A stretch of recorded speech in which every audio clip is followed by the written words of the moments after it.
જય માતાજી ફ્રેન્ડ, જય શ્રી કૃષ્ણ. કેમ છો તમે બધા? હું અત્યારે ભરેલા રીંગણનું શાક બનાવું છું. તો આ રીંગણ છે, પછી આ સિંગદાણા વાટું છું, પછી આ ઘઉં છે. હવે બનાવીએ આપણે. તો તમે બ્લોગ શેર સુધી જોતા રહેજો અને વિડીયો ગમે તો લાઈક, શેર અને સબસ્ક્રાઈબ કરી દેજો. તો ફેમિલી, અત્યારે છે ને રીંગણ ભરાઈ ગયા છે. જો તમે, મસાલો ભરી દીધો છે, બાજુ લસણ છે, બાજુ મરચું મસાલો. હવે આપણે ચૂલો સળગાવવાનો છે. જો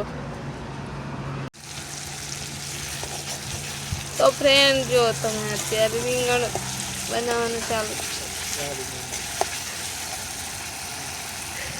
હવે આ નાખવાનું છે. જો